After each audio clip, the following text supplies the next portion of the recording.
PM किसानच्या धर्तीवर नमो शेतकरी किसान महासन्मान योजना जाहीर केली। आपण ज्यांच्या नावानं मतं मागतो, ज्यांना आपण देशाचे सर्वोच्च नेते म्हणतो, त्यांच्या नावानं जी योजना जाहीर केली, त्यांच्या नावाच्या योजनेला तर पैसे द्या। शेवटचा हप्ता कधी दिलाय? पण राज्य सरकारनं जी योजना नमो शेतकरी महासन्मान योजना जाहीर केली होती, याचे हप्ते शेवटचा हप्ता कधी दिलाय? आपण 9 सप्टेंबर 2025 ला शेवटचा हप्ता दिलाय। कधीचा? एप्रिल ते जुलै 25 चा। ऑगस्ट ते नोव्हेंबरचा हप्ता दिला नाही, डिसेंबर ते मार्चचा हप्ता दिला नाही। हे हप्ते कधी देणार? ज्या सर्वोच्च नेत्याच्या नावावर तुम्ही मतं मागता, त्यांच्या नावावर जी योजना आहे त्याचे हप्ते तरी वेळेवर द्या। नुसती तर अर्थसंकल्पात तरतूद करून उपयोग नाही। प्रत्येक शेतकऱ्यांना हप्ता का मिळत नाही ह्याचं उत्तर सरकारने दिलं पाहिजे। पीक विम्याच्या बाबतीत आपलं 31,628 कोटी रुपयाचं पॅकेज जाहीर झालं। 1 रुपयातली पीक विमा योजना बंद केली आणि शेतकऱ्यांना परत विमा हप्ता भरावा लागला आणि त्या पॅकेजमध्ये सांगितलं होतं की 17,000 रुपये प्रति हेक्टरी शेतकऱ्यांना विमा मिळेल।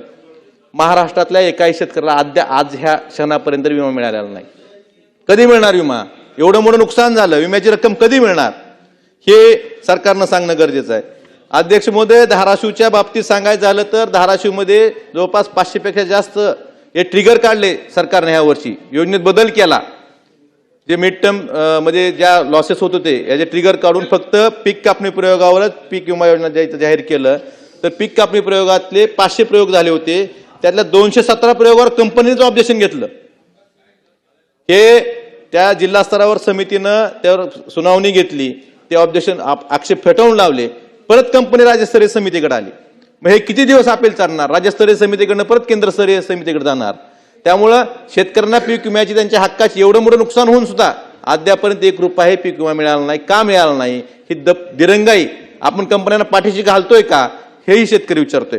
अध्यक्ष महोदय, धाराशिव जिल्ह्याच्या बाबतीत सांगायचं झालं तर 2020च्या पीक विम्याच्या बाबतीत सर्वोच्च न्यायालयापर्यंत शेतकऱ्यांना लढा दिला। आधी उच्च न्यायालयात गेले, तिथून सर्वोच्च न्यायालयात गेले, सर्वोच्च न्यायालयापर्यंत शेतकऱ्यांनी लढा दिला।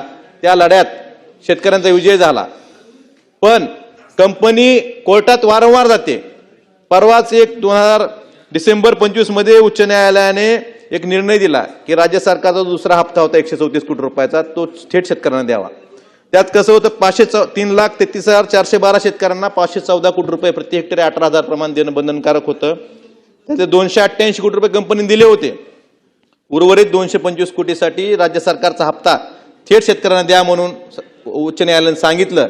त्या आधारे 11 फेब्रुवारी 2026 ला 134 कोटी रुपयाच्या राज्य सरकारनं शासन निर्णय करून ते पैसे जिल्हाधिकाऱ्यांकडे एसओला देण्यासाठी, जिल्हाधीक्षक कृषी अधीक्षकांना देण्यासाठी वर्ग केले। पण अध्यक्ष महोदय, आमच्या धाराशिवच्या जिल्हाधिकाऱ्यांनी सरकारी वकिलाला एक पत्र लिहिलं। काय लिहिलं? की हे पैसे आलेले आहेत, हे आम्ही वाटावे का नाही? कारण कंपनी सर्वोच्च न्यायालयात गेली होती।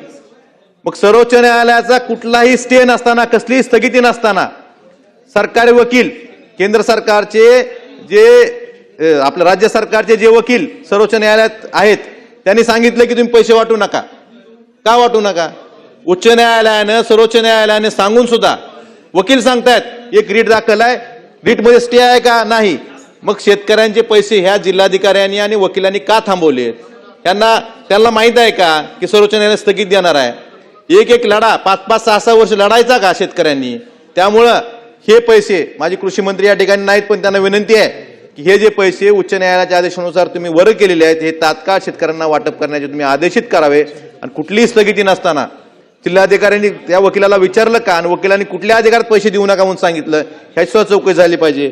अध्यक्ष महोदय, बाबतीत सांगायचं झालं की कृषी यांत्रिकीकरणच्या योजना लॉटरी पद्धत काढली गेली। महाराष्ट्रातल्या जवळपास 36 लाख शेतकऱ्यांना लॉटरी पद्धतीनं त्यांना तुमचे कृषी यांत्रिकीकरण असेल किंवा ज्या वेगवेगळ्या 17 योजना आहेत, 36 लाख शेतकऱ्यांना सांगितलं गेलं की तुम्हाला तुमच्या ह्या घटकात निवड झाली। पण पूर्वसंमत्या किती लोकांना दिल्या? फक्त 4,29,000 शेतकऱ्यांना पूर्वसंमती दिल्या। बाकीच्यांचं काय? आज पूर्वसंमती काढायला गेलं तर पूर्वसंमती मिळत नाही।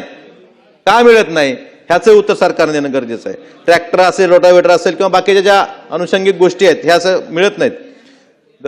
पीक विमा योजना 1 रुपयातली बंद केली, त्यावेळेस सांगितलं की दरवर्षी 5,000 कोटी रुपयाची बचत होती आपली, आपण हे 5,000 कोटी रुपये कृषी समृद्धी योजनेला देऊ दरवर्षी।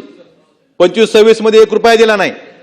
26-27 मध्ये फक्त 2,000 कोटी रुपये तरतूद ठेवली. मग एका ठिकाणी पीक विमा योजनेचे बचत झालेले पैसे कृषी समृद्धीला द्यायचं तुम्ही घोषित करता, पण ते तुम्हाला तरतूद फक्त 2,000 कोटी रुपये होते. ही अत्यंत दुर्दैवाची गोष्ट आहे. अध्यक्ष महोदय, ठिबक सिंचन असेल, तुषार सिंचन असेल, शेवटचे पैसे डिसेंबर 2024 मध्ये दिलेत.